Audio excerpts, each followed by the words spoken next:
Alhamdulillah, wassalatu wassalamu ala Rasulillah.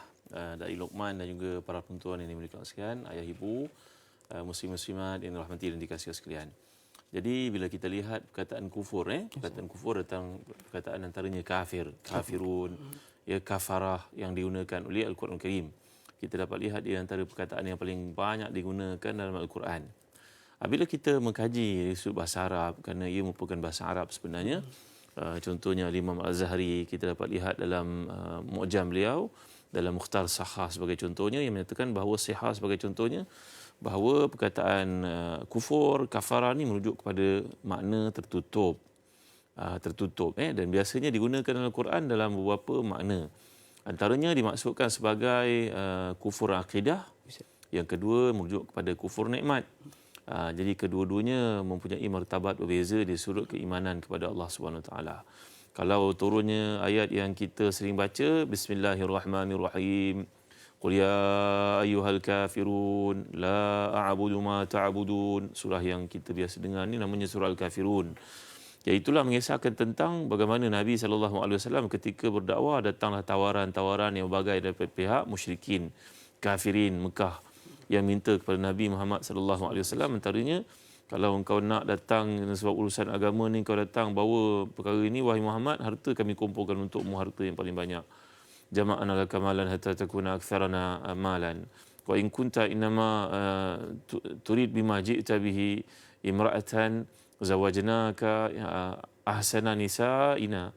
Kalau engkau datang ni kerana merebut perempuan nak dikahwini, kami akan pilihkan untuk engkau, wahai Muhammad, perempuan yang paling menjelita. Dan kalau kamu datang ni kerana nak urusan kepimpinan, ya sawatna ka alaina hatta la naqta'a amran dunak. Kalau engkau datang ni kerana nak jadi pemimpin, kami lantik kau jadi pemimpin. Nabi Muhammad SAW telah pun menolak, dan Abu Talib datang merayu kepada Nabi, Nabi menolak dengan tegas. Akhirnya datang kepada peringkat mereka, Umayyah bin Khalaf sebagai contohnya, seorang pemimpin terbesar Quraisy ini, berkata kepada Nabi kita Muhammad SAW, wahai Muhammad, apa kata kalau engkau menyembah Tuhan kami setahun dan kami menyembah Tuhan kamu setahun? Kalau agama engkau betul, maka kami dapat bahagiannya. Kalau agama kami betul, engkau pun tak mungkin engkau pun akan selamat juga. Jadi turunlah ayat Qul ya ayyuhal kafirun yang biasa kita baca dalam sembahyang kita. Jadi perkataan al-kafirun dalam Quran ni secara ringkasnya merujuk kepada dua makna. Secara umumnya, merujuk pada dua makna. Yang pertama, kafirun berarti kufur dari sudut i'tiqad, dari sudut akidah, itu yang membawa seseorang kepada neraka Allah, i'azan billah. Yang kedua, kufur nikmat. Contohnya surah Ibrahim bila Allah nyatakan, la in syakartum la azidannakum wa la in kafartum inna azabi lasyadid. Kalau kamu bersyukur, maka aku akan tambah. Kalau kamu kufur, maka aku mengingatkan kamu tentang azabku yang maha pedih. Jadi syukur secara umumnya merujuk pada dua makna. Kufur merujuk pada dua makna. Kufur akidah dan juga kufur dari sudut nikmat. Jadi yang mana satu kita dapat lihat dalam Al-Quran, pendekatan ini mestilah kita faham dalam siyaqul ayat. Kita faham dalam konteks ayat. Kalau kufur akidah yang berarti seorang itu menolak Islam, menganggap ada sesuatu yang lebih baik daripada Islam, menyembah berhala, contohnya menyembelih binatang kerana selain daripada Allah Subhanahu Wa Taala, dan dalam i'tiqadnya mengatakan bahawa apa sembahyang ni tonggang-tonggik tak ada apa baik bagi aku pun, apa pergi Mekah bayar mahal, buat kerja-kerja sia-sia. Ini perkataan-perkataan yang boleh mengeluarkan seseorang daripada millah. Ya, yukhrijuhum minal millah, yukhriju ahadan minal millah. Ini perkataan boleh mengeluarkan seseorang daripada millah, berarti keluar daripada Islam. Ini maksudnya kufur akidah. Wallahu a'lam. InsyaAllah itu adalah sedikit pendahuluan awal ataupun pengenalan awal tentang tajuk kita pada hari ini, kafir ataupun kufur, iaitu berkaitan dengan tiada beriman. Jadi seperti mana yang dikatakan oleh Al-Fadhil Ustaz, kufur itu membawa dua maksud, iaitu kufur akidah ataupun kufur kepada pegangan, dan yang keduanya adalah kufur kepada nikmat. Jadi Ustaz, nak bertanya Ustaz. Kan Ustaz kata ada perbezaan antara kufur, iaitu kufur yang berbeza tentang akidah, dan juga kufur nikmat. Ya. Tetapi adakah orang yang kufur nikmat ni juga tergolong dalam golongan orang-orang kafir Ustaz? Ataupun kafirun tu Ustaz? Ya, kita kena faham dari Luqman dan para penonton sekalian, apabila seorang itu kufur, berarti dia murtad. Jadi apabila seorang itu kufur nikmat, dia tidak membawa beliau kepada murtad sebenarnya. Dia mungkin boleh dipanggil sebagai fasik. Mungkin perkataan lain digunakan asin, iaitu usah, yang melakukan maksiat. Dan dia tidak akan sampai ke level munafik, insya-Allah. dan dia tidak akan sampai ke level kafirin yang bererti keluar daripada Islam. Jadi seorang yang kufur nikmat, dia tidak sampai ke tahap itu, tapi mungkin dosanya ada skala yang berbeza-beza lah. Kan dosa itu pun ada kedudukan beza-beza di sisi Allah Subhanahu Wa Taala yang akan menyebabkan seseorang itu dihukum mengikut kepada skala kekufurannya itu. InsyaAllah. Jadi mudah-mudahan menjawab. Sebenarnya saya pun terkeliru Ustaz. Kadang-kadang pasti ada yang bertanya pada saya, adakah saya ni kufur dengan nikmat? Adakah saya ni tergolong dalam golongan orang-orang kafirun ataupun yang disebutkan oleh Allah dalam Qul ya ayyuhal kafirun tu. Jadi dah terjawab dah persoalan tersebut. Mudah-mudahan memberikan pencerahan buat kita bersama. Jadi Ustaz, kita nak pada persoalan pertama kita daripada sahabat kita di Facebook, daripada Puan Salrasik Cici. Assalamualaikum Ustaz Da'i. Waalaikumsalam warahmatullahi. Apakah perbezaan di antara kufur, syirik, riddah, nifaq dan zalim? Yang keduanya, adakah perbuatan menghina syariat Allah Subhanahu Wa Taala seperti hukum hudud, kewajiban solat, puasa, haji dan pengharaman arak dan judi dikira sebagai kufur? Mohon Ustaz perjelaskan. Terima kasih. Ustaz, bagaimana Ustaz? Baik, ini perkataan yang mempunyai keserupaan yang dekat-dekat maksud dia. Pertamanya kalau kita lihat perkataan kufur. Kufur ini telah saya nyatakan tadi di awal yang merujuk kepada makna tertutup. Jadi kalau sebut perkataan kafara berarti ghatta, satara. Jadi seorang yang tidak masuk Islam, dia tertutup daripada mendapat kebenaran. Ya, sebagaimana juga kalau kita lihat dalam ayat Allah Taala yu'jibu zura'a liyaghiza bihimul kufar. Ya, jadi bila Allah Taala menceritakan tentang pokok Islam ni ibarat seperti pokok ditanam, tiba-tiba dia besar, yu'jibu zura'a liyaghiza bihimul kufar, untuk menjadikan orang yang penanam petani itu merasa kagum. Jadi perkataan digunakan oleh Allah kadang-kadang membawa maksud. Kita kena rujuk kepada tafsir, kita kena lihat dari sudut hadis, apakah perspektif yang sebenarnya. Jadi kufur ni makna dia tertutup. Dan ia merujuk kepada dua perkara tadi, iaitu kufur nikmat dan juga kufur akidah. Kufur akidah itu mengeluarkan seorang daripada Islam. Nifaq pula adalah seorang yang menzahirkan Islam, tapi batinnya bersarabut segala bentuk sifat kebencian dan juga sifat menolak Islam. Ini lahir pada zaman Madinah. Ketika Nabi mula bertapak di Madinah dan di kalangan pemimpin-pemimpin kanan yang dulu target untuk menjadi ketua di Madinah, bila Nabi muncul maka hilanglah cita-cita tersebut, luputlah harapan itu, maka dia menjadi marah kepada Nabi. Jadi perasaan dengki, dendam dan sebagainya itu mengakibatkan mereka mengisytiharkan masuk Islam, tapi dalam hatinya masih kafir lagi. Itu nama nifaq. Ya, manakala kalau kita sebut perkataan fasik, fasik ni kadang-kadang merujuk kepada kafir, kadang-kadang merujuk kepada dosa-dosa besar. Kena lihat kepada konteks ayat. Jadi fasik adalah satu dosa yang biasanya merujuk kepada dosa-dosa besar. Okey. Dan kadang-kadang fasik juga merujuk kepada perkataan kafir seperti disebut oleh para ulama dalam bab akidah. Jadi ini antara perkara-perkara riddah. Riddah pula merujuk kepada murtad, masuk Islam kemudian keluar daripada Islam. Wa may yartadid an dini, siapa yang murtad, mana perkataan radda, dia kembali kepada kekafiran selepas dia masuk Islam, maka ini dipanggil sebagai riddah. Ataupun murtad, irtidad. Jadi perkataan radal ni merujuk kepada kembali. Berkenaan dengan seseorang menafikan apa yang terdapat dalam Islam, kita lihat adakah penafian itu kerana kejahilan ataupun penafian itu kerana menentang. Kalau seseorang menolak dengan penentangan dipanggil kafara kufran jahidan ataupun juhudan. Juhud ini berarti dia menolak, dalam arti kata menolak dengan mengatakan ada sesuatu yang lebih baik daripada Islam. Maka orang sedemikian, mereka ini boleh terkeluar daripada Islam. Tapi kalau dia mengatakan bahawa saya faham undang-undang Islam ni baik, cuma sekarang kita tak dapat laksanakan kerana ada kekangan-kekangan tertentu, nantilah dulu. Perkataan sedemikian tidak mengeluarkannya daripada Islam. Tapi mungkin akan menjadikan dia seorang yang fasik. Berdosa di sisi Allah SWT. Jadi kita kena perhatikan dari sudut lafaznya, perkataan yang digunakan, apakah dia menolak dalam keadaan kesombongan, menganggap sesuatu lebih baik, Islam ni tak ada apa-apa. Seperti kata seorang tadi pergi ke Mekah, apa guna pergi ke Mekah kumpul duit banyak ni? Kan baik kalau buat rumah. Maka kata-kata ini boleh menyebabkan orang itu murtad. Apalah tonggan tonggik ni, tak payah sembahyang pun boleh jadi kaya. Ini perkataan boleh murtad. Jadi bila kita menghina, perkataan tepat dia menghina Islam itu dan mengatakan sesuatu yang lebih baik dari Islam yang Allah berikan ini tak ada faedah di sebaliknya, ini membawa kepada murtad. Tapi kalau seorang itu menolak dengan sebab nanti dulu, ataupun saya belum faham, ataupun saya tengah mengkaji lagi, maka perkataan ini tidak menyebabkan dia murtad. Perkataan ini menyebabkan dia jatuh berdosa. Itu yang dimaksudkan oleh para ulama, di antara kafara kufran juhudan ataupun seorang yang tidak sampai ke tahap seperti ini, yang dikatakan oleh Ibn Abbas kufur duna kufrin. Dia berada pada satu macam orang terima rasuah sebagai contohnya, orang makan riba sebagai contohnya. Dia tidak menghalalkan riba, Tetapi tapi dia seronok makan riba ni, kerana bagi dia dapat duit tambahan, simpan kat tempat-tempat di kawan yang haram. Dia ambil rasuah, dia tahu rasuah itu haram, tapi yalah sekarang semua orang buat, macam mana. Jadi dia terlibat dalam perkara semikian bukan dalam kata penolakan dan juga keengganan ataupun menafikan kebaikan Islam, tapi dia belum nak tinggal lagi. Jadi perkara ini boleh menyebabkan seorang berdosa dengan dosa yang besar, tapi tidak menjatuhkannya kepada keadaan murtad ataupun kufur, keluar dari Islam. InsyaAllah. Jadi itulah perbezaan di antara kafir, nifak, fasik dan juga riddah. Mudah-mudahan menjawab persoalan daripada Puan Salra Cik sebentar tadi dan juga mengeluarkan kita daripada kekeliruan kita selama ini, insya-Allah. Jadi sidang penonton sekalian, banyak lagi persoalan-persoalan yang kita akan dapatkan jawapannya. Namun sebelum tu kita berhenti berehat sebentar. Jangan ke mana-mana, teruskan bersama dengan kami dalam rancangan Tanyalah Ustaz, biar tahu jangan keliru.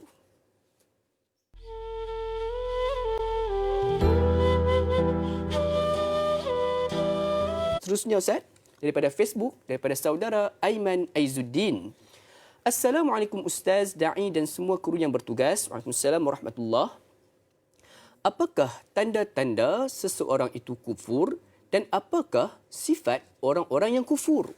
Soalan yang kedua, adakah orang yang kufur berat hatinya untuk bertaubat, tidak berminat untuk melakukan amal kebaikan dan tidak mahu berdamping dengan orang-orang soleh serta alim ulama? Mohon pencerahan Ustaz. Terima kasih. Ustaz, bagaimana? Silakan.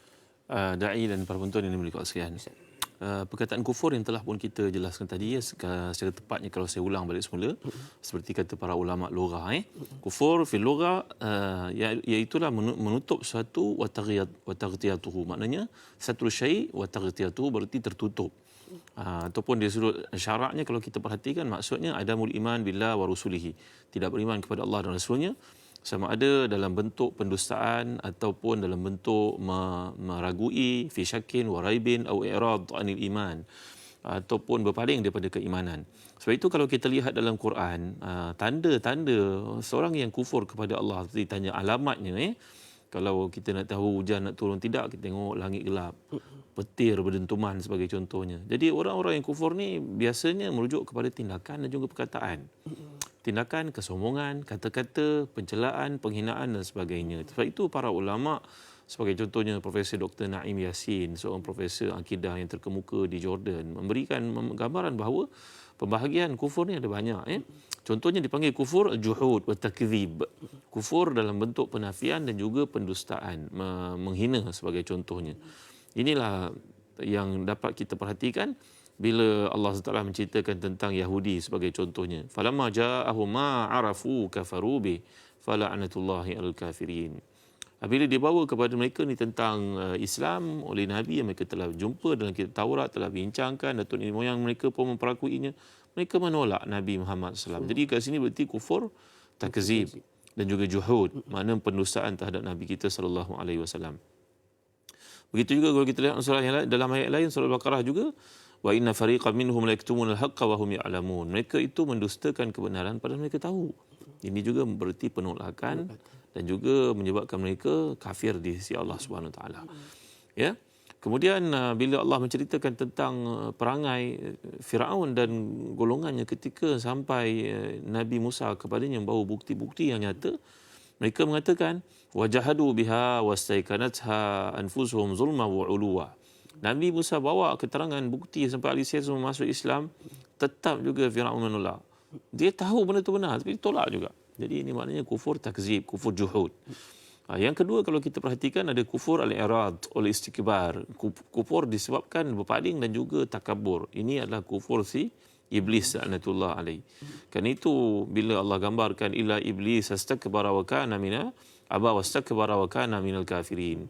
Jadi iblis telah pun menolak untuk sujud pada Nabi Adam walaupun dia tahu itu benar. Ini namanya kufur kerana i'rad dan juga istikbar, maknanya sombong. Jadi tindakan orang bila menyuruh satu benda, tak apalah kau buatlah. Ini kata-kata membawa kepada kufur. Boleh membawa kepada Ya, jadi kadang-kadang kita dapat lihat dalam tindakan orang tertentu, kata-kata orang tertentu, ya, moga Allah selamatkan kita daripada perkataan-perkataan semikian. Kemudian satu lagi yang telah saya jelaskan juga tadi, namanya kufur nifak. Kufur nifak berarti kufur orang-orang seperti munafikun. Yang Allah gambarkan contohnya surah Al-Baqarah juga, wa minan nasi may yaqulu amanna billahi wal yawmil akhir wa ma hum bimu'minin yukhadi'una Allah walladzina amanu wa ma yakhda'una illa anfusahum wa ma yash'urun. Ini adalah sifat orang munafikun. Yang terakhir sekali, jenis kufur yang juga boleh merujuk kepada tanda-tanda ini, iaitu kufur syaki wa ribah. Kufur disebabkan oleh keraguan dan juga apa istilah dia, maknanya keraguan dan juga syak wa sangka. Ya, wa huwa taraddud fi itba'il haqq atau taraddud fi kauni haqqan, seperti dapat kita lihat seseorang yang meragui ataupun tak meyakini tentang kebenaran Islam, dan ini juga adalah satu bentuk kekufuran yang akan lahir dengan kata-kata dan tindakan yang sangat bahaya dan perlu dirawat sebenarnya. Jadi kembali kepada soalan yang dikemukakan tadi, bahawasanya memang kufur dan juga perbuatan-perbuatan yang seangkatan dengannya ini boleh zahir dengan tindakan seseorang ataupun kata-kata, kadang-kadang dengan isyarat, kadang-kadang dengan sifat yang menunjukkan kepada perkara-perkara semikian. Jadi Ustaz, soalan yang kedua tu Ustaz, berkaitan dengan adakah orang yang kufur ni cenderung untuk tidak suka bertaubat, beramal ibadah sebagainya Ustaz? Ya, kita bimbang si kafir ini, dia dalam hatinya memang perasaan itu sudah bersarang lama. Dengan sebab itu dia memandang hina segala yang dikemukakan. Dia datang ustaz untuk mengemukakan, tak, Quran perlu pada tafsiran baru, sebagai contohnya kata-kata semikian. Memanglah kita kena bawa Quran dalam dimensi baru, perkataan baru, suasana baru, betul. Tapi kita kena ada substance. Kita kena faham ilmu dia, kena faham usul fiqih, kena merujuk juga kepada orang alim. Tentulah tidak adil kalau kita nak gambarkan semua orang boleh tafsirkan Quran. Ya, dengan gambaran bahawa saya tak perlu ustaz-ustaz ni semua apa ni pakai macam. Ini kata-kata yang bersifat sangat prejudis. Ya, kalaulah dai belajar contohnya undang-undang, berapa lama seseorang itu akan jadi mahir sampai ke peringkat menjadi hakim agaknya? 10 tahun, 15 tahun, 20 tahun, mungkin lebih daripada itu. Tentulah seorang budak yang graduate daripada fakulti keguaman ataupun undang-undang tidak layak untuk memberikan apa-apa pandangan lagi sampai dia masuk dalam bidang itu. Dia praktis sebagai lawyer sehingga dia faham berbagai suasana yang berlaku dan juga bagaimana pentafsirannya, dia pengalaman-pengalaman dilalui, barulah melayakkannya untuk memberi pandangan-pandangan tertentu. Jadi nasihat saya kepada semua orang Islam, hendaklah kita ni dalam hidup mendampingi orang alim. Ya, barangkali kita senang dengan pendekatan orang alim ni kerana pakaian dia, orang ni kita dekati senang kerana banyak dalilnya. Kita dekati semua, belajar daripada semua orang. Jangan daripada seorang saja nanti kita jadi fanatik, kita jadi ta'assub. Ya, jadi kembali pada soalan seperti ini, orang yang bersifat demikian, kesombongannya, tindakannya, kata-katanya, memang boleh kita baca dengan kata-kata yang semikian bahawa dia tak suka. Saya baca sendiri, saya baca dalam bahasa Inggeris. Entah bila dia jadi orang putih, kita pun tak tahu. Jadi ini antara perkataan-perkataan yang menampakkan kesombongan yang mesti dirawat. Mesti orang yang bertaubat. Macam doa yang diajar oleh da'i tadi, sangat penting untuk kita baca selalu. Itu sebab ada seorang sahabat Nabi berkata bahawa dia melihat ayahandanya sentiasa baca lepas sembahyang. Allahumma inni a'udzubika minal kufri wal faqr wa a'udzubika min azabil qabr. Ada dalam ma'thurat. Maka sahabat ni bertanya kepada ayahandanya, ayah selalu baca doa ni. Apa maksudnya?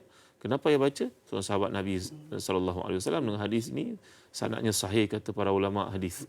Ibn Abi Shaybah, Al-Hakim dan sebagainya.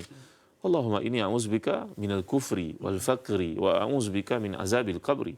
Ya Allah, aku mohon padamu perlindungan daripada kekufuran, kefakiran dan juga azab kubur. Jadi jawapan ayahandanya kepada beliau, ayah anakku, aku melihat Nabi sentiasa mengamalkannya setiap lepas sembahyang. Nabi itu sallallahu alaihi wasallam. Ya, jadi kekufuran itu kadang-kadang dia merujuk juga kepada perkataan syirik, perkataan murtad, perkataan yang lebih kurang sama. Dan Nabi pun berdoa juga, Allahumma inni a'udzubika min an usyrika bika syai'an a'lamu wa a'udzubika mimma la a'lamu. Ya Allah, aku mohon perlindungan kepadamu daripada melakukan syirik yang aku tahu ataupun syirik yang aku tak perasan. Nabi SAW kerana telah bersabda, ittaqu syirka fa innahu akhfa min dabibin namli. Takutilah kamu melakukan syirik kepada Allah, kerana kadang-kadang orang melakukan syirik kepada Allah dia tak perasan. Kerana kesyirikan itu, kekafiran itu lebih halus daripada tapak kaki semut. Maka hendaklah orang Islam mengerti perkara ni. Kita dalam bab keduniaan kita tanya pada orang yang ahli. Ya, seseorang itu sakit sebagai contohnya, kita nak dapat reference, pergi cek doktor kat internet, doktor ni kelulusan apa, dia punya specialization dalam bidang apa. Tak boleh ni kalau penyakit semikian kena rujuk doktor seperti ni, hospital. Kita cari bab begitu kerana bimbang kalau penyakit tersebut menyebabkan seseorang menjadi lebih kronik, serius. Kenapa dalam bab akhirat kita tak buat begitu? Kenapa dalam bab dunia kita memperakui keilmuan seseorang, tapi dalam bab akhirat tak saya boleh tafsir sendiri, saya boleh faham sendiri. Jadi kita kena tanyalah kepada orang yang berpengetahuan. Fasalu ahla zikri in kuntum la ta'lamun. Tanyalah kepada orang yang faham bila anda tidak faham. Jadi dalam hidup, sekian muslim-muslimat yang dimuliakan sekalian, carilah ustaz, ustazah yang kita senang. Masya-Allah banyak dalam YouTube pada hari ini. Ya, kita pun boleh dapat pengiktirafan orang bagaimana pendekatan orang ini. Ada kaedahnya begini, ada kaedahnya begini. Yang penting bila kita dapat beramal dengan ilmu tersebut, kita ikut. Ya, pada hari ini kita nak mengetahui qualification seorang senang saja. Ya, berbagai cara boleh kita fahami. Ini saya tegur satu perkara lagi tuan-tuan ya. Datang seorang bertemu dengan Abdul Rahman Al-Madini. Ini seorang ahli hadis yang terkemuka. Ya, pada zaman Imam Syafi'i dahulu. Lalu orang ni berkata, "Tuan Guru, saya bawa hadis ini kepada Tuan Guru. Ni hadis ni. Cuba Tuan Guru baca." Tuan Guru baca tengok. Hadis ini hadis dhaif. Hadis dhaif boleh beramal dalam bab amalan dan boleh diceritakan kepada orang kalau ia berkaitan dengan cerita. Tapi dia sudut hukum, dia tidak boleh mengisbatkan hukum kerana hadis dhaif. Ini pendekatan para ulama. Maka Ali Al-Madini mengatakan, Abdul Rahman Al-Madini mengatakan, ini adalah hadis dhaif. Maka dia berkata, macam mana Tuan Guru kata hadis dhaif? Wah, dia petikaikan. Kata, Ibn Madini berkata kepadanya, engkau kalau bawa emas, jumpa dengan tokek emas, dengan orang yang faham bab emas ini, kan goldsmith, kamu pergi jumpa dengan dia, dia pun ketuk je, dia tengok pakai cermin mata dia yang halus itu. Ini dia kata emas 919. 916.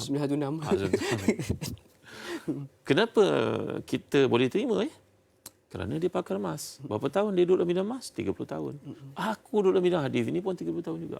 Engkau baca dalam mana-mana hadis, aku tahu hadis dhaif ke sahih. Jangan kau petikaikan. Jadi dalam hidup bukanlah seseorang itu nak menongkat langit, nak sombong kata kasih tahu segala, tidak. Mungkin orang ini ilmunya ilmu fiqih, orang ini ilmunya hadis, orang ini mahir tasawuf, orang ini ilmu tafsir. Jadi ustaz-ustaz ni pun punya kecenderungan macam doktor-doktor dalam bidang masing-masing. Jadi kita mesti cedok di sini, cedok sini sikit, dapatkan daripada sini, belajar dengan ini, barulah kita nampak kesempurnaan Islam itu. Jangan kita menganggap seorang tu dia tahu semua. Ini tidak berlaku pada zaman sahabat Nabi dulu pun. Ketika Abdullah bin Abbas radhiyallahu anhuma, seorang sangat alim dan faqih, Abdullah bin Umar ditanya kepada orang, anak-anak sahabat yang hidup pada zaman itu, Tuan Guru, ni apa hujahnya, apa dalilnya, apa hukumnya? Aku tidak tahu. Kau nampak tak yang duduk kat ujung tu? Ramai orang datang padanya. Nampak tak? Sekarang kau pergi kat dia, kau tanya soalan ni kepada dia. Siapa orang itu? Abdullah bin Abbas. Menunjukkan Abdullah bin Umar pun tidak tahu ada hukum-hukum. Kau pergi jumpa dia, kau tanya apakah jawapannya, engkau dah dapat, nanti kau tanya jumpa aku. Ini tawaduk para sahabat. Ridwanullahi alaihim ajma'in. Jadi dalam hidup pada ini yang menjadi masalah bila para pengikut ni taksub pada pemimpinnya. Hanya mendengar satu. Gurunya saja alim yang sempurna. Ini tidak boleh berlaku tuan-tuan sekalian. Jadi kena cari daripada ramai orang. Bila ditanya kepada Imam Ahmad bin Hanbal, Tuan Guru mana lebih baik? Saya belajar daripada seorang guru yang menguasai semua ilmu. Ataupun saya pergi pada berbelas-belas orang guru untuk belajar ilmu tersebut. Jawapan Imam Ahmad, pergi pada ramai guru. Itu sebab mereka bangga dengan ramainya guru. Kerana dengan ramai guru, kita faham, tak semua ilmu itu dikuasai oleh seseorang. Dia melihat daripada angle beza, perspektif beza. Barulah ilmu kita matang. Jadi tuan-tuan puan-puan muslim-muslimat, ini sebagai satu teguran mesra dalam hidup ni, kena jadi orang yang berilmu. Cari ilmu daripada banyak sumber. Jangan bergantung dengan seseorang semata-mata. InsyaAllah. Jadi wallahu a'lam. Jadi sidang penonton sekalian, seperti mana yang katakan Ustaz, perlu sentiasa berdamping dengan orang berilmu. Mudah-mudahan ianya mampu menyakis dan juga menghalang kita daripada tergolong dalam orang-orang yang kufur. Jadi Ustaz, untuk persoalan berikutnya, kita nak melihat sedikit tontonan daripada VT kita ini. Silakan.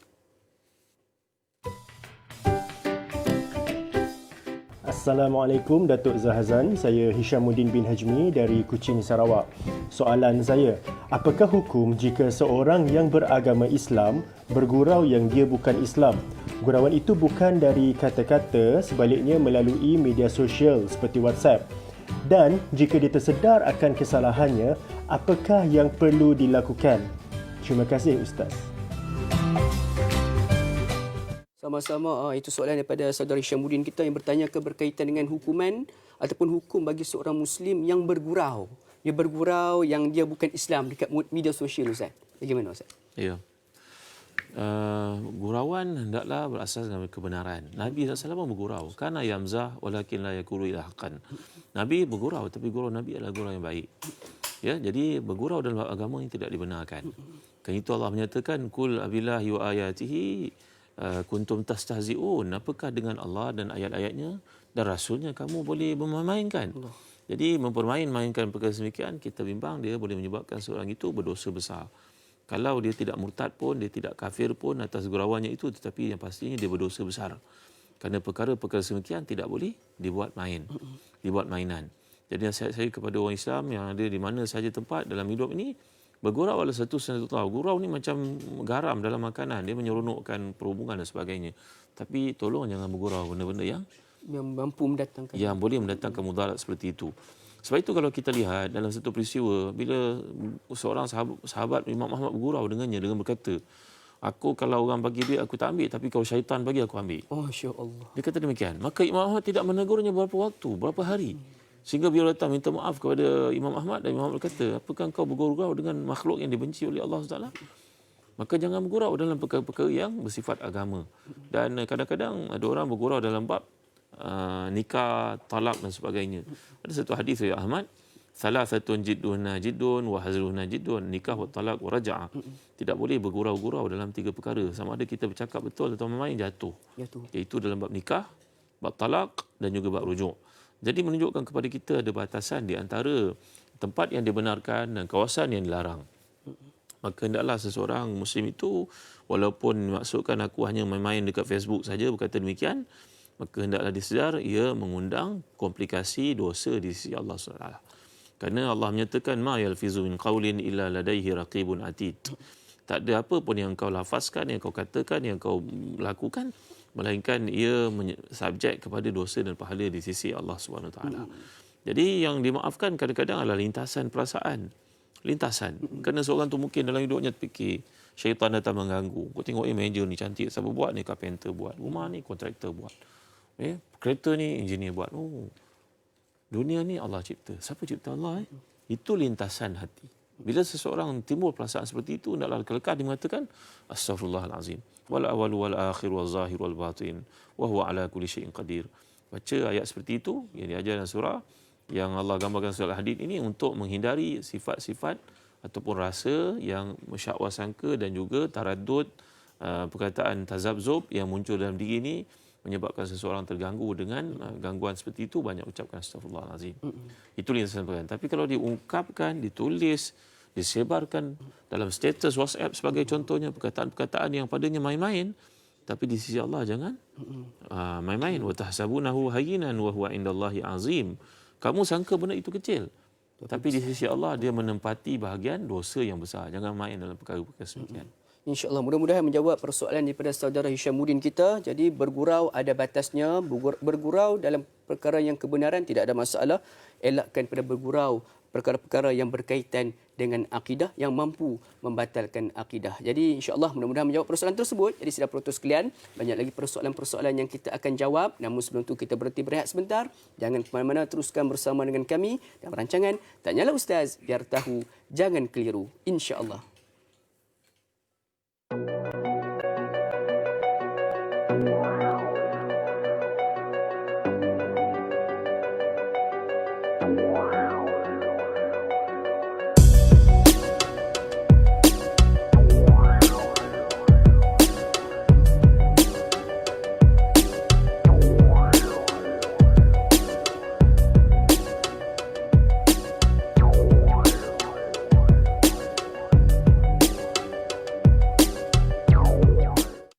Soalan daripada sahabat kita di Facebook, daripada saudara Imran Syakir.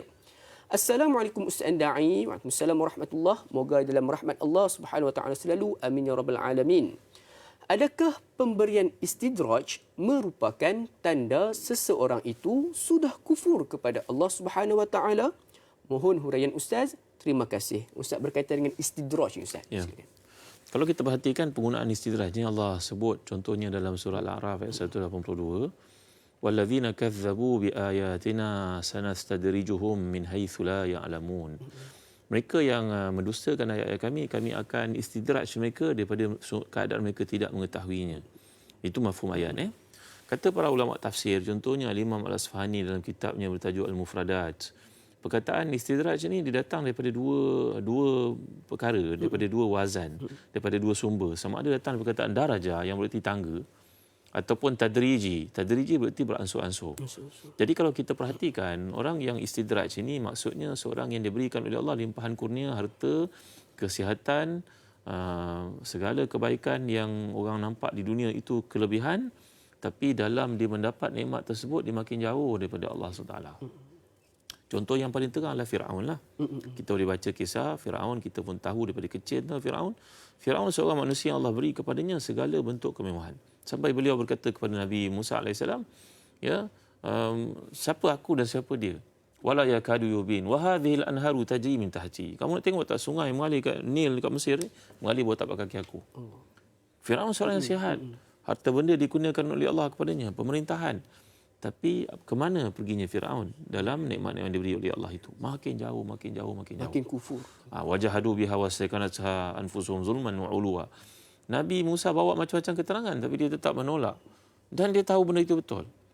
Jadi inilah sifat istidraj. Kalau diceritakan oleh Imam Al-Asfahani dalam tafsirnya Al-Mufradat itu, berarti umpama kita menaiki tangga, dua-dua makna terkandung dalam istidraj ini. Kita menaiki tangga, boleh bayangkan tangga, naik tangga, orang pun nampak tingginya fulan. High flyers, tingginya. Tapi dalam naik-naik itu tak sedar, di hujung itu tangga tu runtuh. Allah. Jadi inilah gambaran yang paling tepat dimaksudkan istidraj. Orang itu mendapat satu nikmat makin jauh daripada Allah. Makin lalai, makin hanyut, akhirnya masuk dalam lautan, tenggelam dia.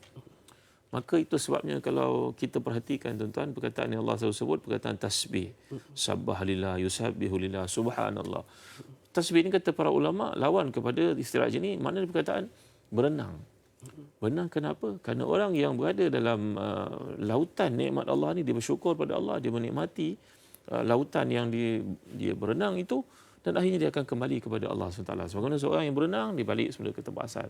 Jadi itu asal perkataan tasbih. Subhanallah. Jadi merujuk kepada istidraj ini, dia bukan kufur, tapi dia membawa kepada kekufuran bila seseorang itu menggunakan nikmat untuk tujuan berpelesiran, berpoya-poya, menjauhkan diri pada Allah. Seorang datang berjumpa berkata pada Imam Bukhari, alhamdulillah Imam, saya orang kaya, saya ada taman, saya ada harta, saya ada kuda, saya ada apa. Imam Bukhari jawab senang saja. Apakah perkara-perkara ini mendekatkan kau kepada Allah atau menjauhkan kepada Allah? Very simple.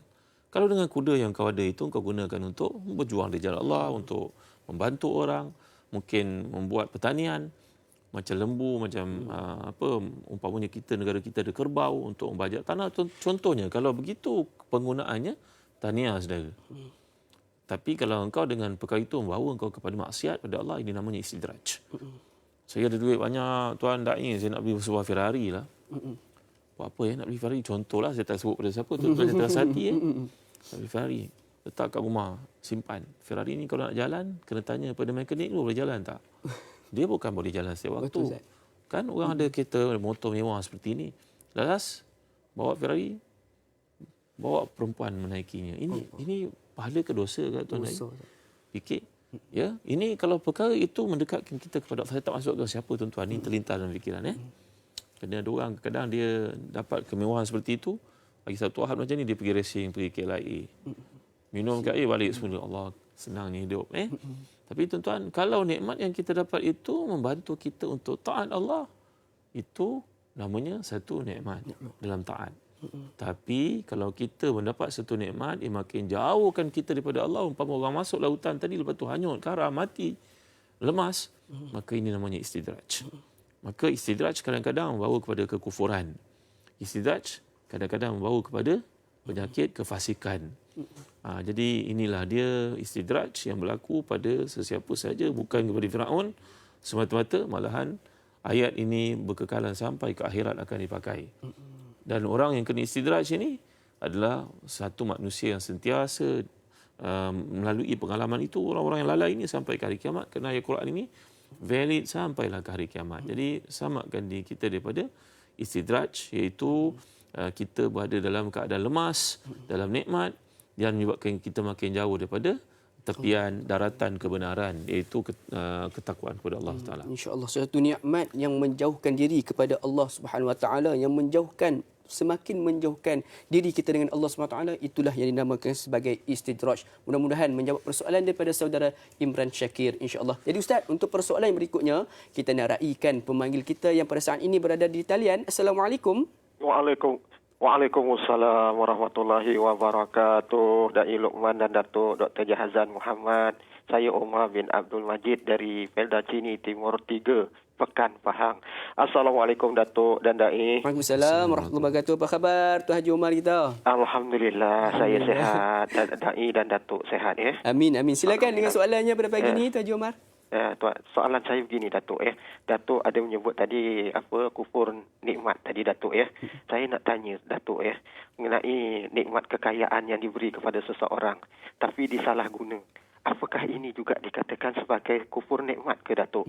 Kerana ada segelintir, bukan semualah, ada segelintir yang diberi kekayaan untuk nikmat kekayaan ini digunakan untuk menambah harta yang ada pada dia, bukannya untuk ke jalan agama tetapi untuk digunakan untuk kepentingan diri sendiri dan juga keluarga saja, tidak ke arah agama. Soalan saya, apakah ini juga dianggap sebagai kufur nikmat dan boleh merosakkan akidah seseorang itu? Itu soalan saya Datuk dan Dai. Terima kasih banyak Datuk dan Dai. Assalamualaikum. Waalaikumsalam warahmatullahi wabarakatuh. Satu soalan yang cukup menarik Ustaz daripada Tuan Haji Umar kita berkaitan dengan adakah kekayaan yang menjauhkan diri kita dengan Allah Subhanahu Wa Taala, yang kadang-kadang ada juga Ustaz tambahan pada persoalan daripada Tuan Haji Umar tu, kekayaan menyebabkan dia lupa dengan negara akhirat Ustaz. Adakah itu juga salah satu bentuk kekufuran? Silakan Ustaz. Ya. Contoh yang paling baik untuk kita ikuti adalah Rasulullah dan para sahabat radhiyallahu alaihim ajma'in. Kalau kita bawa kepada contoh-contoh yang masih hidup, kata para ulama, orang yang masih hidup ni belum tentu imannya berkekalan sampai ke liang lahat. Tapi kalau orang telah meninggal dunia, mereka telah melalui macam-macam pengalaman dan kebaikan-kebaikan yang ada dalam hidup mereka boleh kita ambil sebagai pedoman. Salah seorang sahabat Nabi yang paling kaya namanya Abdurrahman bin Auf radhiyallahu anhu ardah. Ini as-sabiqun al-awwalun, antara yang paling awal masuk syurga. Kalau kita baca dalam hadis riwayat Al-Hakim dalam Mustadraknya, menceritakan satu hari Abdurrahman bin Auf ini datang sembahyang lambat. Sedangkan Nabi SAW akan memperhatikan 10 ahli syurga ni mesti berada di saf yang pertama. Begitulah maksudnya. Lalu Nabi akan tanya kepada sahabat yang ahli syurga, yang sabiqun al-awwalun, Nabi tanya, kenapa lambat wahai Abdurrahman? Kenapa sembahyang umpamanya masbuk? Maka bertanggungjawab Rasulullah SAW, saya berniaga dan perniagaan saya maju. Setiap kali saya datang ada perniagaan masuk, transaksi baru. Maka kalau Nabi tidak suka dengan apa yang saya lakukan, saya akan wakafkan semua harta saya untuk Islam. Saya tak mau pegang apa-apa. Maka jawapan Nabi SAW, la ba'sa bil ghina liman ittaqa wasihatu khairun min ghina wa tibu nafsi minan na'im. Tidak ada masalah bagi orang kaya kalau mereka itu bertakwa, harta mereka untuk Islam. Ya, dan orang yang tidak kaya jangan risau kerana Allah beri sihat padanya. Sama ada anda kaya ataupun anda miskin, hati itu kena baik pada orang lain. Ya, baiknya orang kaya memberi, baiknya orang miskin baik sangka kepada orang kaya. Jadi tuan-tuan, balik pada soalan yang dikemukakan oleh Encik Omar tadi, apabila seorang mendapat harta nikmat yang Allah berikan kepadanya, Allah gambarkan wa fi amwalihim haqqun lis-sa'ili wal mahrum. Orang yang bertakwa ni antara yang akan masuki syurga Allah di akhirat, orang rajin memberi. Kata para ulama tafsir, zakat adalah satu kewajipan. Sedekah adalah penyempurnaan kepada zakat. Macamlah salat sunat, penyempurnaan kepada salat fardu yang ada kekurangan padanya. Jadi, kembali kepada soalan dalam hidup ini, apabila seseorang itu dikurniakan Allah harta melimpah ruah, harta yang banyak, maka dia keluarkan zakat, itu tanggungjawab sudah selesai. Tapi untuk mendapat kesempurnaan iman, dia kena melakukan infak. Infak iaitu kita memberi sedekah, membantu orang yang susah. Macam kita tahu kisah para sahabat radhiyallahu alaihim ajma'in yang suka memberi. Abdul Rahman ni sebagai contohnya. Dengan kekayaan dan zakat tak pernah miss, keluarkan habis hartanya. Kemudian dibagi allowance pada para sahabat tu. Para sahabat yang terlibat dalam perang Badar, dengan Sayyidina Osman pun dia berinya allowance. Sayyidina Osman itu sama ada kaya seperti dia ataupun lebih kaya daripada dia. Dia berinya allowance. Allowance macam kita bukan sikit-sikit tuan-tuan.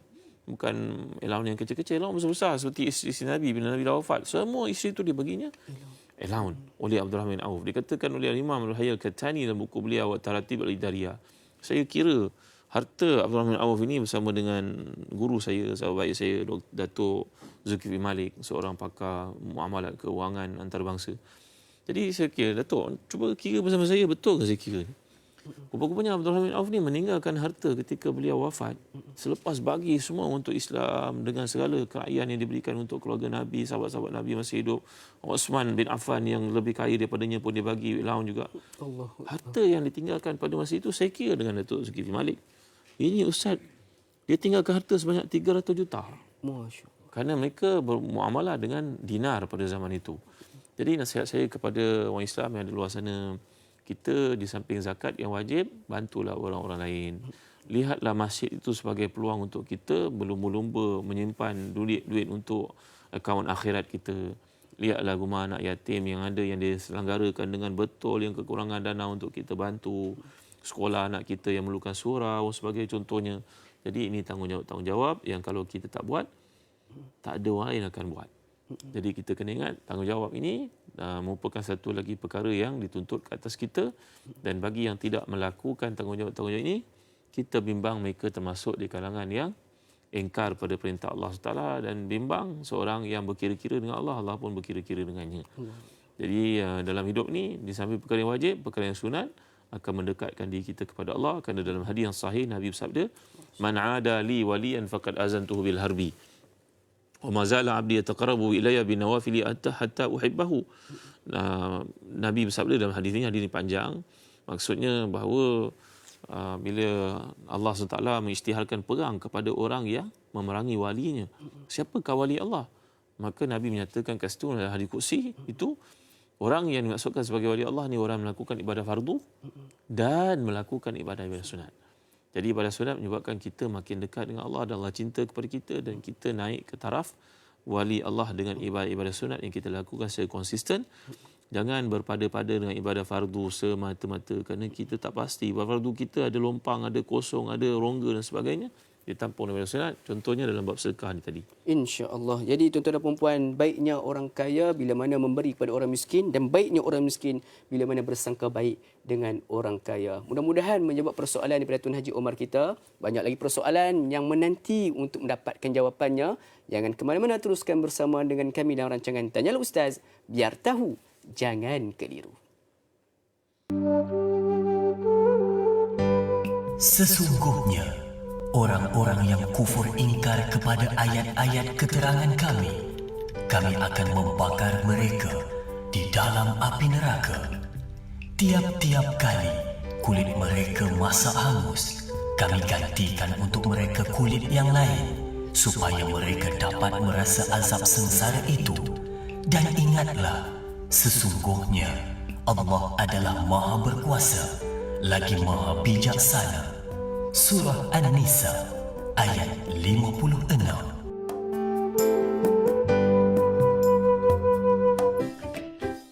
Assalamualaikum Ustaz dan Dai, saya Azwin dari Suruhanjaya.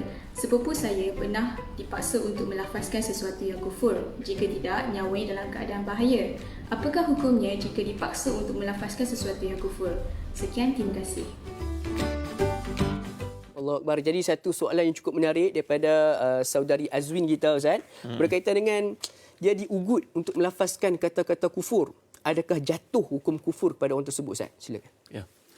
Da'i dan para penonton yang dimuliakan Allah sekalian, bila seseorang itu dipaksa maka tidak jatuh. Kerana dalam ayat daripada surah An-Nahl, surah Lebah, bila Allah nyatakan ayat 106, illa man ukriha wa qalbuhu mutmainnun bil iman.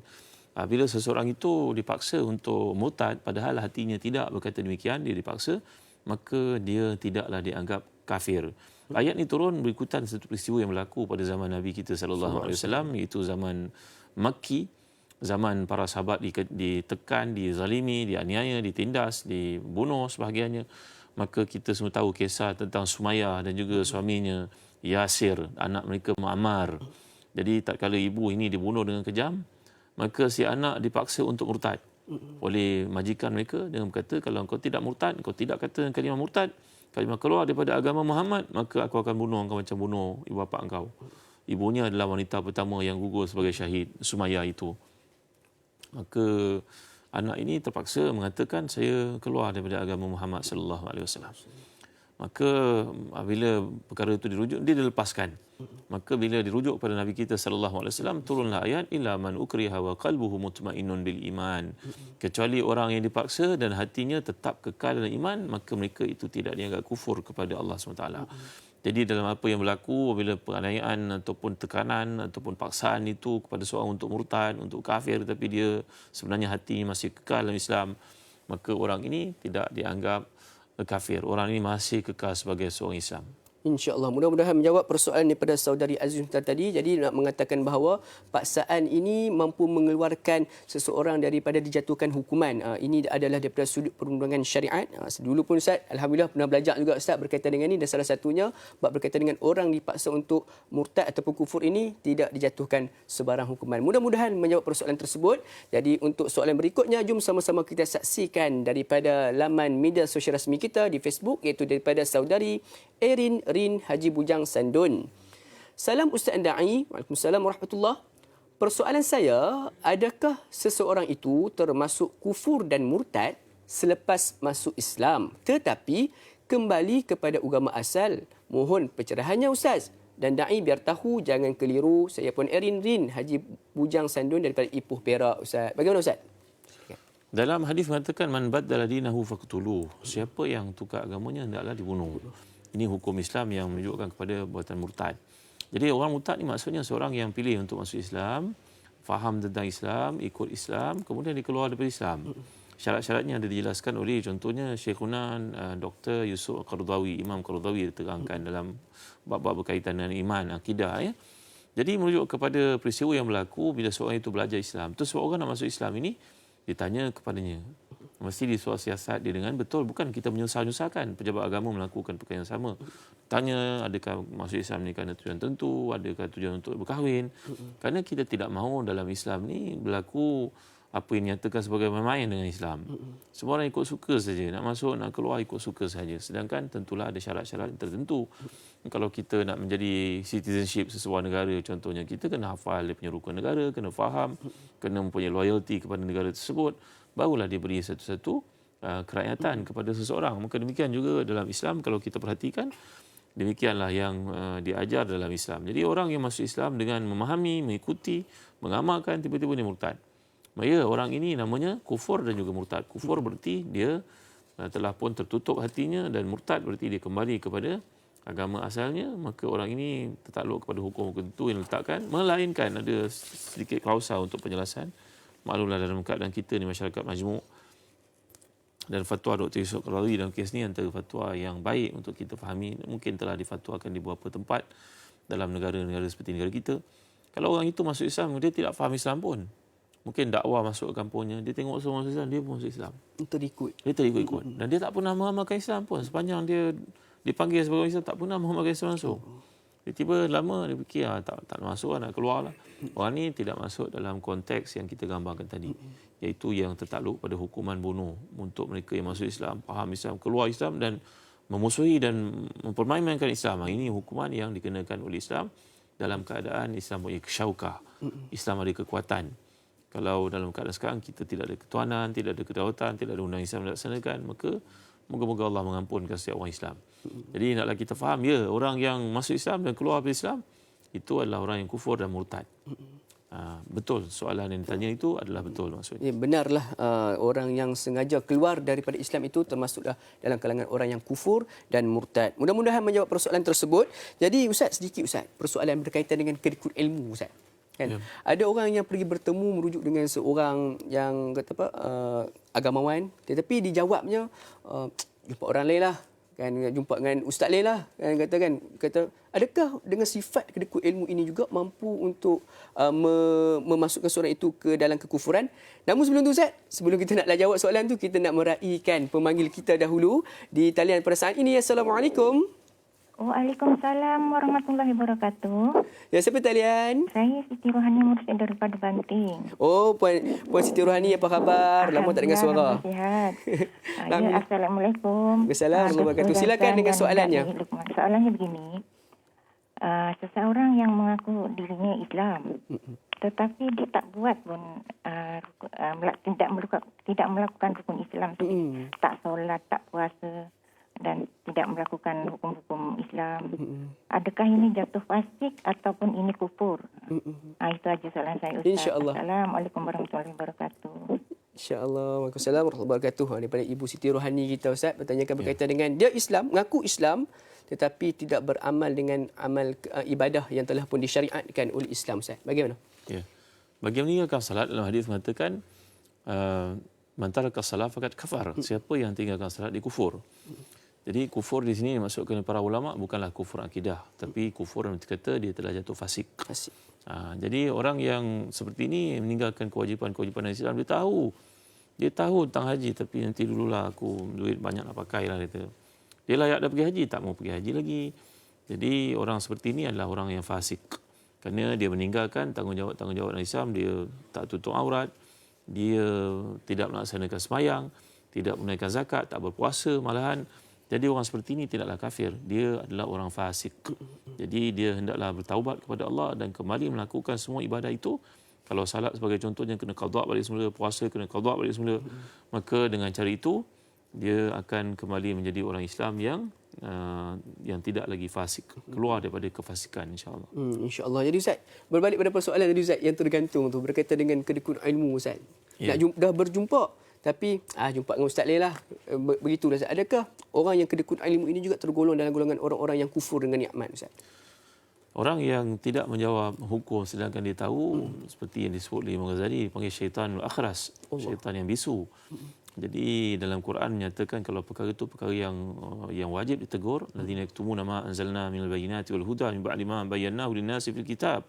Satu amaran tegas daripada Allah, golongan yang suka menyembunyikan, kitman namanya. Dia tahu benda itu haram tapi dia diam, dia takut nak bercakap. Mungkin kerana komplikasi hukum yang tertentu. Jadi iman di sisi Allah ni ada beza-beza darjat. Orang yang paling hebat adalah orang yang berani bercakap yang benar walaupun inda sultanin jairin. Qaul haq inda sultani jairin, itu berkata perkara yang tegas, yang benar walaupun pemimpin against apa fatwa yang telah dikeluarkan itu. Ini iman yang paling tinggi. Tapi ada orang kadang dia takut nak bercakap kerana kepentingan-kepentingan tertentu, maka orang seperti ini mudah-mudahan Allah mengampunkan dosanya. Jadi kalau seseorang itu tak mahu bercakap kerana tak pasti, macam Abdullah bin Umar tadi, kisah awal yang saya kemukakan, itu adalah satu mahmud, benda yang baik. Tapi kalau seorang tak mau bercakap hanyalah kerana nak jaga kepentingan orang tertentu, kita bimbang orang ni ada dalam kategori yang bahaya di sisi Allah. Takut dia berdosa di sisi Allah SWT. Dalam bab hukum kadang-kadang kita baca ada ijma' sukuti. Ijma' sukuti ni maknanya ramai orang ulama yang bersidang untuk bincangkan satu isu, tapi ada sekumpulan yang ambil sikap diam. Dengar. Kenapa diam? Takut nak cakap. Kerana kalau cakap nanti ada implikasi tertentu. Mungkin dia merupakan ulama yang tak ada negara, terpaksa duduk negara orang, menumpang negara orang.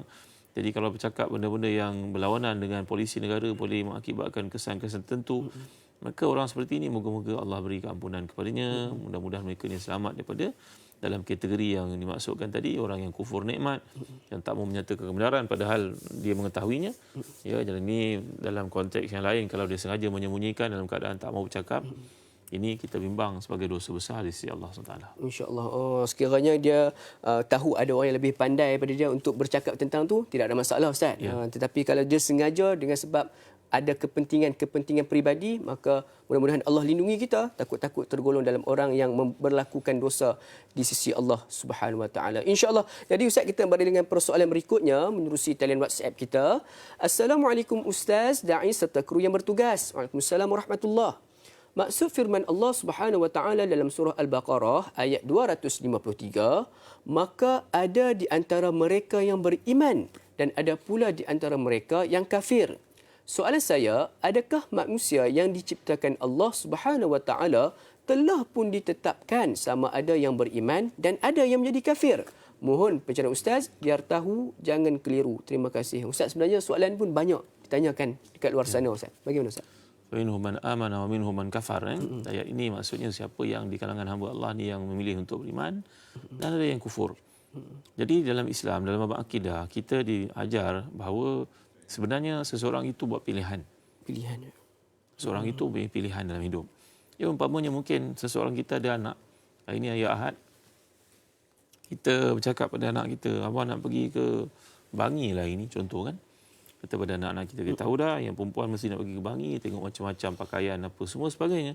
Kita tahu benda tu belum berlaku lagi. Jadi dalam pengetahuan Allah, manusia ini sama ada melakukan seorang itu beriman atau kafir, semua dalam pengetahuan Allah. Tetapi yang membuat pilihan ke arah itu adalah manusia itu sendiri. Ini akidah Ahlussunnah wal Jamaah. Ya, kalau kita mengatakan semua dipilih oleh Allah, ditetapkan Allah, namanya Jabariyah pula. Qadariyah pula. Jadi kita Ahlussunnah wal Jamaah mengatakan bahawa segala ketetapan ada dalam ilmu Allah. Kalau kita bandingkan nak bagi pak mudah faham, seperti langkah si ayah menawarkan kepada anak-anak ni tadi, aku nak ajak anak-anak aku pergi ke Bangi inilah. Dia tahu daripada 5 orang anaknya semua nak ikut. Pergi ke Bangi, dia tahu dah. Jadi dalam hatinya dia tahu, tapi tiba pada pelaksanaan barulah anak itu milih untuk pergi ataupun tidak pergi. Jadi Allah punya pengetahuan putih segala-galanya. Ilmu Allah ni syamil, kamil, lengkap. Jadi Allah telah mengetahui ini akan jadi mukmin, ini akan jadi kafir. Tapi dalam proses perjalanan hidup, orang itu yang memilih dia untuk jadi orang beriman atau orang kafir. Dia pilih sendiri dan Allah beri kudrat kepadanya. Dia pilih untuk buat maksiat, Allah beri kepadanya kudrat untuk melakukan maksiat itu. Sebab itu tuan-tuan, orang selalu bertanya soalan ini. Cuba kita tanya balik pada mereka dengan telus dan juga dengan jelas. Saudara belajar tak? Dai belajar tak dai? Dai belajar kan kat universiti. Kenapa dai belajar? Tak payah belajarlah, Allah dah tetapkan kita punya kehidupan. Betul tak? Betul. Awak bekerja tak? Kenapa hari Ahad membuka kedai? Kenapa bekerja sungguh? Kan rezeki Allah dah tetapkan. Dalam bab rezeki kita tak berkira pula. Kita buat kerja, bukan main dahsyat lagi. Pagi, petang, siang, malam kita bekerja untuk mencari rezeki. Padahal kan kalau Allah tetapkan. Macam juga bab hidayah. Kenapa kita tak berusaha? Sedangkan dalam bab dunia kita berusaha. Jadi kaitan ini mengait satu sama lain. Kerana manusia bila diciptakan oleh Allah dalam rahim ibunya, arba'ina yawman nutfatan, summa yakunu alaqatan misal dhalik, summa yakunu mudghatan misal dhalik. Ya, fayati bil malak wa yu'mar bi arba'i kalimatin. Kita masuk dalam rahim ibu kita semani 40 hari. Kemudian segumpal darah 40 hari. Kemudian seketul daging 40 hari. Kemudian selepas 120 hari, Allah akan wahyukan kepada malaikat untuk datang menentukan jantina, menetapkan rezeki, ajal, semuanya lengkap. Betul. Tapi dalam bab rezeki tadi kita bekerja walaupun telah ditetapkan. Kenapa? Sama juga bab hidayah. Allah tetapkan. Tapi kita kena buat yang terbaik. Maka di akhirat besok tidak ada siapa pun boleh bagi hujah di sisi Allah. Ya Allah, aku sebenarnya engkau tak bagi hidayah kepada aku. Ya, kita baca pada hujung surah Az-Zumar. Law anna Allah hadani lakuntu minal muttaqin. Ya Allah, kalau engkau bagi hidayah kepada aku, tentulah aku jadi orang bertakwa. Lalu Allah jawab, ya, balakat ja'atka ayati fakazzabta biha wa kunta minal kafirin. Ya, Allah jelaskan, aku datang kepada kamu macam-macam bukti, contoh. Kamu boleh observe keliling kamu. Kenapa kamu tidak ikut?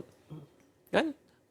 Jadi dalam kehidupan kita tak boleh nak menjadikan alasan hidayah ni tak sampai. Kena faham. Jadi soalan yang dikemukakan hendaklah seseorang itu mengerti, faham dalam hidup Allah beri kepada kita kudrat, Allah beri kepada kita ikhtiar. Kemampuan untuk pilih, untuk justify ini baik, ni elok, ni tak elok, ni tak boleh buat, ini boleh buat. Ada akal Allah berikan. Kemudian kudrat itu kita minta kepada Allah untuk sentiasa melakukan kebaikan. Macam doa yang Nabi SAW sentiasa amalkan tadi kan. Kata Ummu Salamah radhiyallahu anha dalam hadis riwayat Bukhari, aku sentiasa mendapati Nabi mengamalkan doa itu. Apa dia? Allahumma muqallibal qulub, sabit qalbi ala dinik. Allahumma musarrifal qulub, sarrif qalbi ala ta'atik. Ya Allah yang membolak-balikkan hati, tetapkan hati ini dalam imanan padamu. Tetapkan agama ini, hati ini dalam agamamu. Mereka bertanya kepada Rasulullah, kenapa Rasulullah berdoa dengan doa ini? Nabi jawab, ma min ahadikum illa wa qalbuhu baina isba'ini min asabi'ir rahman yuqallibu kaifa sya'. Tidak ada seorang pun di kalangan kita melainkan hatinya terletak di antara dua jari Ar-Rahman. Allah membolak-balikkan mengikut kehendaknya. Jadi kita minta supaya Allah bolak-balikkan hati kita dalam kebenaran, ketakwaan, sentiasa dalam hidup kita kecenderungan untuk melakukan ketaatan. InsyaAllah. Jadi Allah dah bagi kudrat dan juga ikhtiar buat kita untuk berusaha. Sebab apa? Nanti di penghujungnya kita tidak akan mampu lagi untuk menyangkal apa sahaja takdir yang Allah berikan kepada kita. Mudah-mudahan menjawab persoalan sebentar tadi. Jadi satu kesedaran untuk kita, Ustaz, untuk kita bersama dan juga sidang penonton sekalian untuk sentiasa menjaga dan berusaha untuk menambah baik kualiti iman kita dan berusaha untuk mengekalkan diri kita dalam hidayah pada Allah Subhanahu Wa Taala, insya-Allah. Jadi Ustaz, kita beralih dengan persoalan berikutnya daripada Facebook kita, daripada Puan Nurul Huda Tajuddin. Assalamualaikum Ustaz Da'i. Waalaikumsalam warahmatullahi.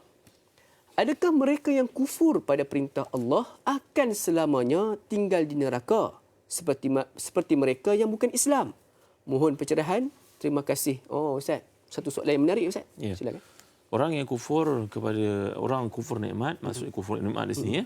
Kufur nikmat, mereka mungkin melakukan maksiat kepada Allah, seumpama yang dia beri kekayaan tapi kekayaan itu melalaikannya, tidak menunaikan zakat, mungkin menyebabkan mengheret dia untuk tak sembahyang, tak buat haji, maka hidupnya melakukan aneka bentuk kejahatan, kemaksiatan tapi hatinya beriman kepada Allah.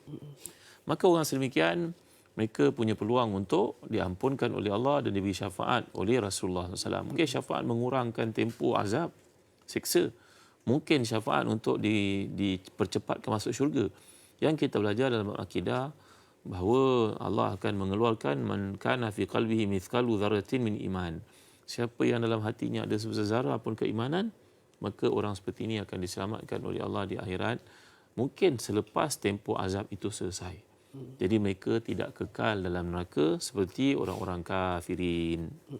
InsyaAllah mudah-mudahan menjawab persoalan tersebut. Jadi sinilah Ustaz TV3. Daripada saudara Farhan Irfan bin Hazaki. Assalamualaikum Ustaz Da'i. Assalamualaikum warahmatullahi. Semoga dirahmati Allah sekalian. Amin Rabbal Alamin. Saya ingin mengajukan dua soalan. Soalan saya, jikalau seseorang itu menganggap seseorang itu sebagai idola ataupun pujaan seperti artis atau sebaliknya dianggap sebagai kufur kepada Allah Subhanahu Wa Taala.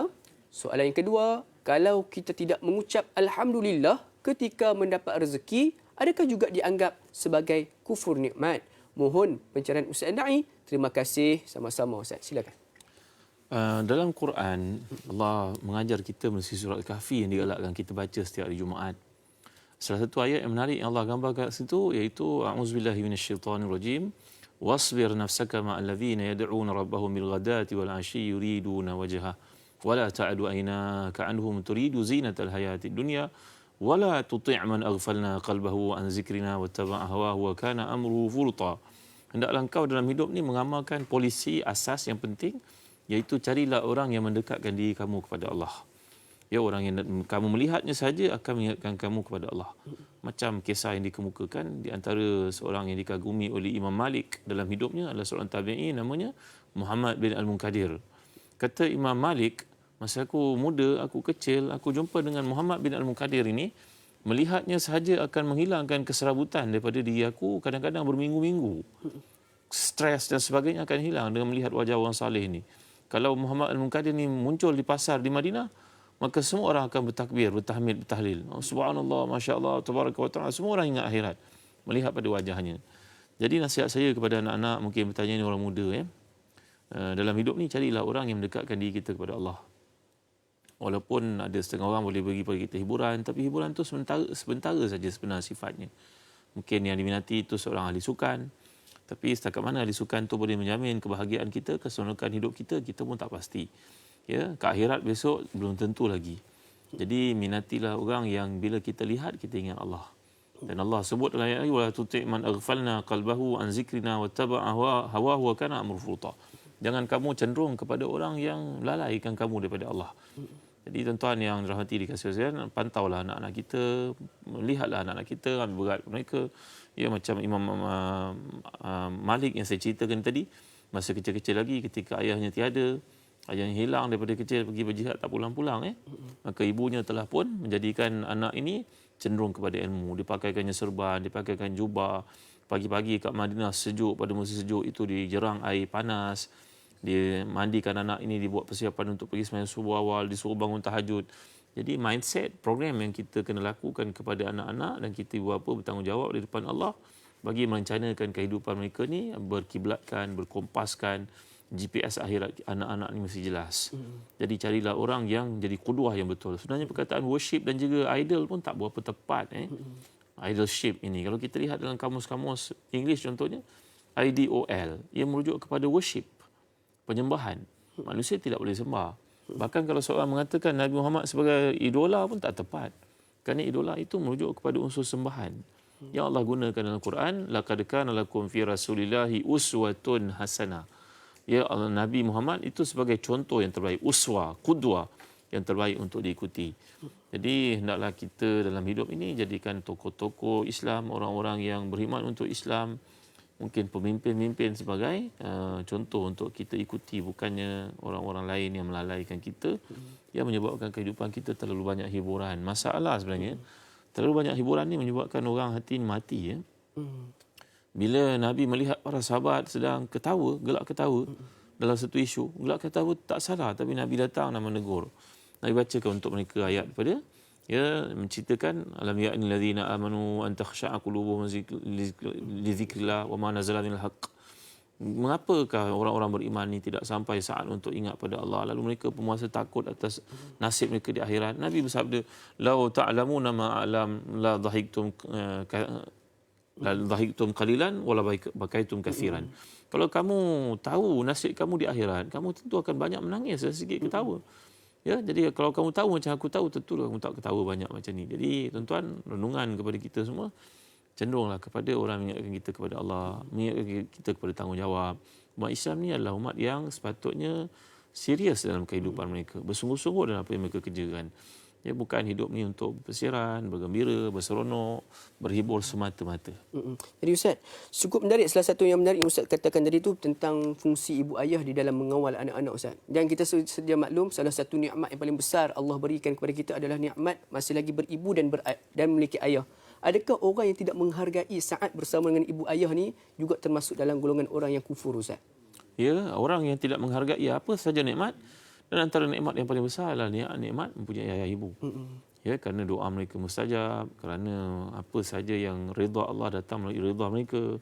Jadi pintu masuki syurga pun terbuka melalui orang yang menjaga ibu ayah. Ada pintu khusus untuk orang melakukan kebaikan, antaranya birrul walidain ini. Jadi orang yang tidak menghargai ayah ibu ni adalah orang yang kufur nikmat sebenarnya.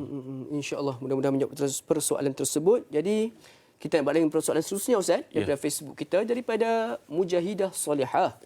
Assalamualaikum Ustaz Da'i. Waalaikumsalam warahmatullahi. Adakah lintasan hati itu membawa kepada kufur? Apakah hukum jika memikirkan yang tidak baik dan kotor? Apakah beza lintasan hati dan bisikan syaitan? Syukran Ustaz. Silakan. Dalam Islam ni ada beberapa perkara dibincangkan tentang apa yang terdapat dalam hati kita. Yang pertama dikatakan bahawa ia merupakan hawajisun nafsi. Hawajis ni makna lintasan. Kemudian ada hadithun nafsi. Hadithun nafsi ni macam hati kita berkata-kata. Kemudian dia sampai kepada satu tahap lagi, dia panggil hammun. Idza hamma abdi bihasanatin. Dalam hadis yang sahih Bukhari Muslim, Nabi menggunakan perkataan hammun. Kemudian datang perkataan lagi yang dipanggil sebagai azmun.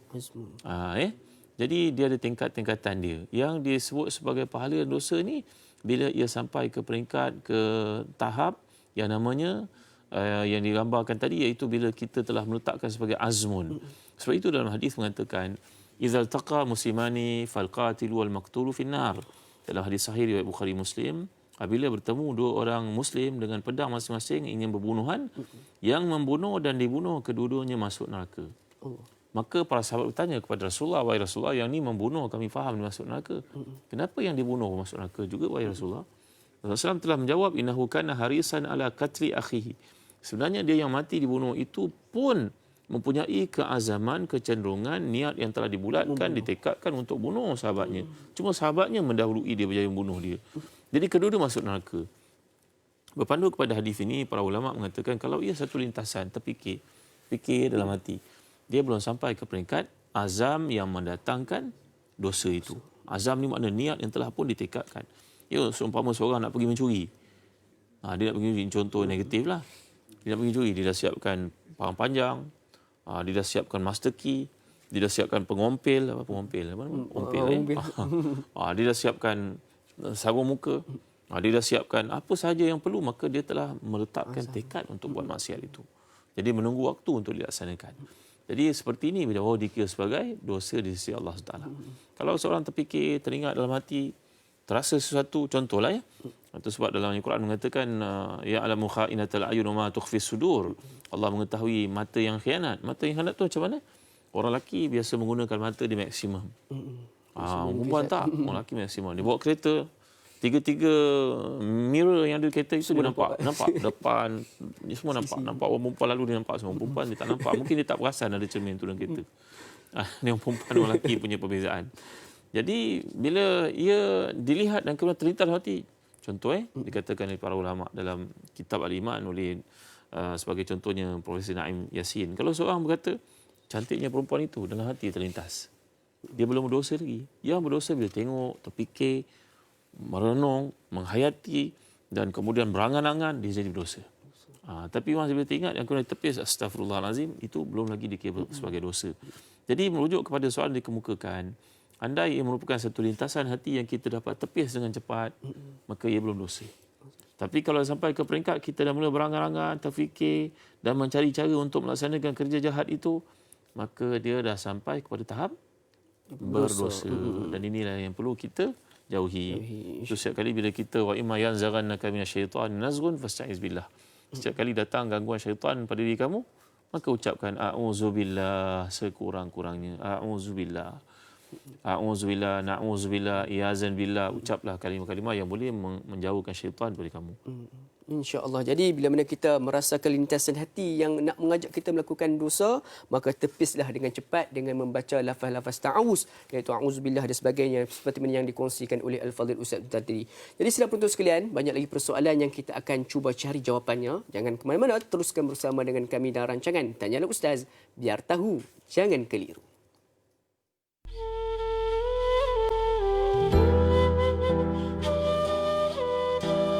Daripada saudara Muhammad Faizal bin Ahmad. Assalamualaikum warahmatullahi wabarakatuh. Ustaz Da'i. Waalaikumsalam warahmatullahi.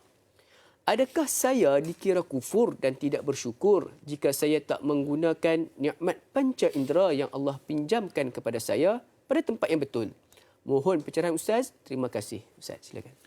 Alhamdulillah wassalatu wassalamu ala Rasulillah. Memang sebenarnya nikmat penglihatan, pendengaran, percakapan, anggota yang diberikan Allah ni adalah nikmat sebenarnya. Andai seseorang tidak melakukan dia pada perkara-perkara ketaatan, perkara-perkara yang ketundukan dan juga suruhan Allah, perintah Allah, ia merupakan satu tanda dia dicemari dengan perbuatan kufur nikmat sebenarnya. Maka seseorang yang melihat pada benda-benda yang haram, mendengar benda-benda yang haram, menggunakan tangan untuk melakukan perkara haram, kita bimbang orang seperti ini akan dihukum oleh Allah tidak di dunia, dia mesti akan dihukum di akhirat.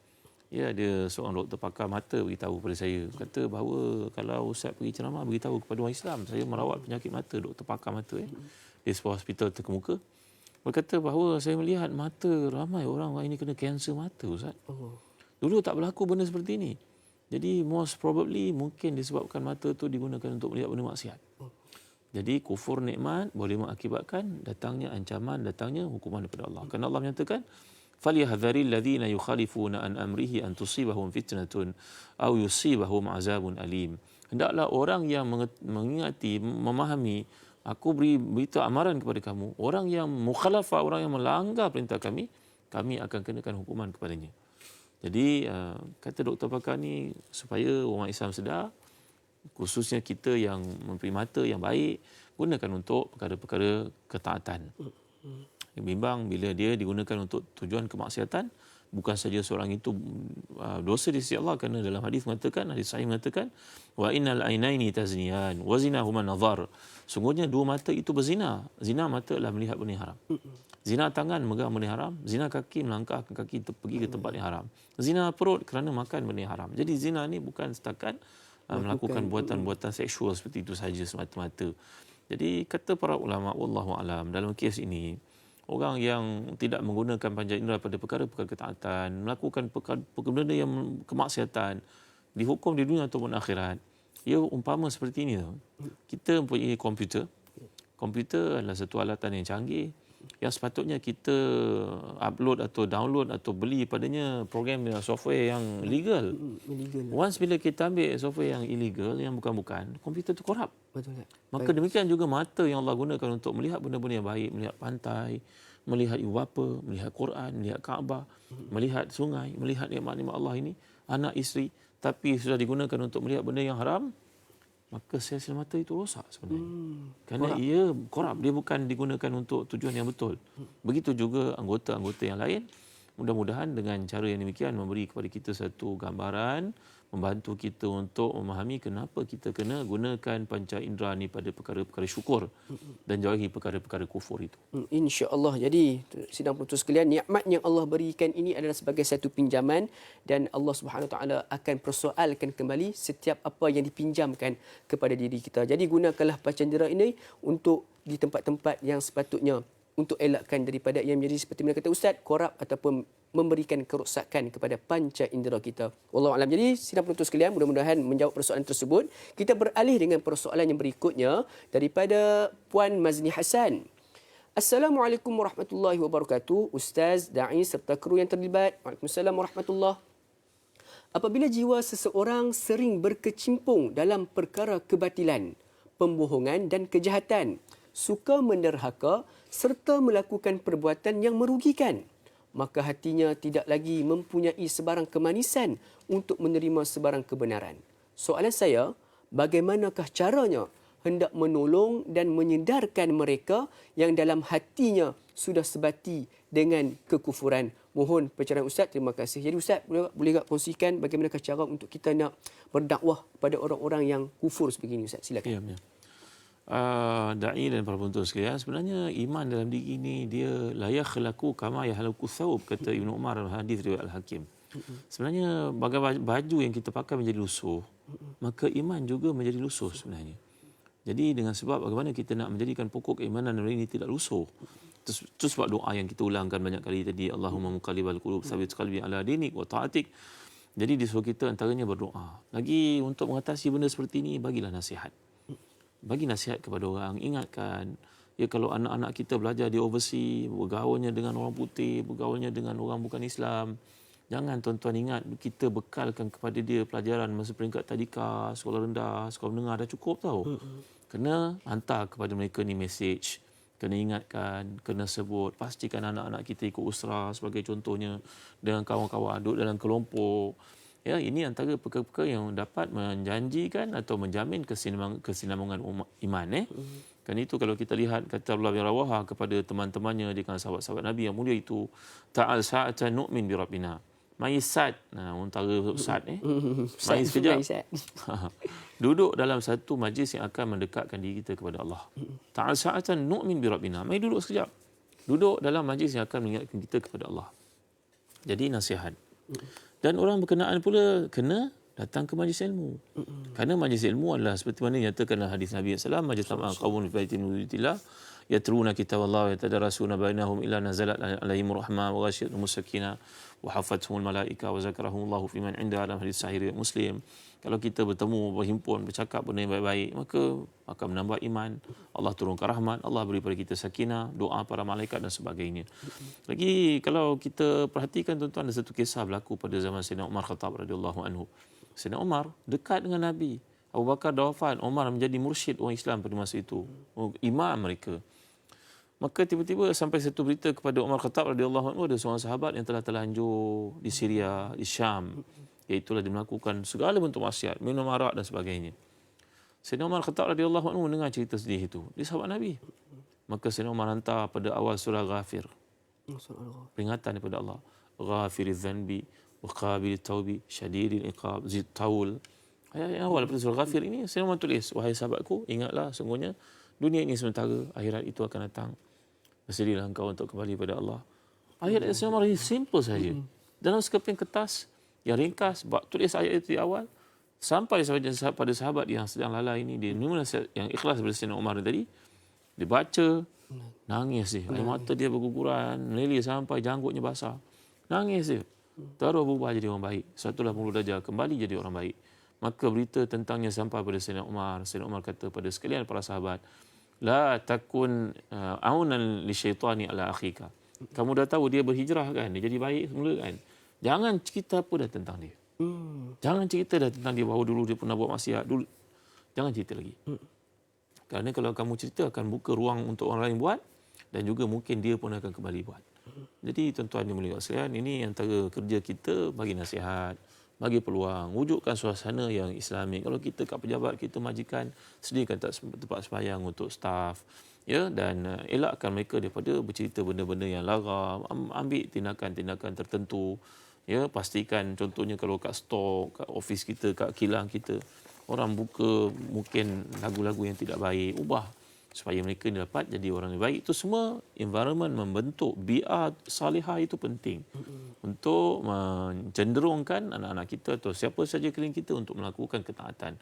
Andai selepas itu mereka masih juga milih jalan kerosakan, kita dah buat yang terbaik. Yang kita serahkan kepada Allah SWT.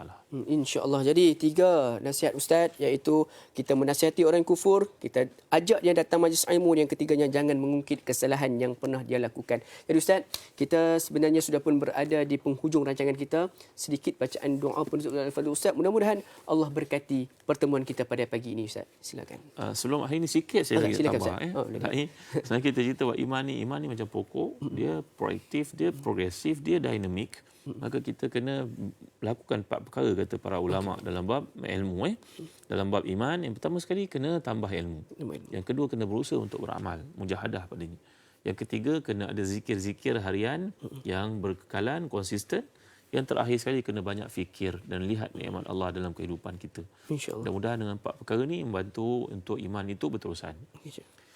Kita berdoa ya.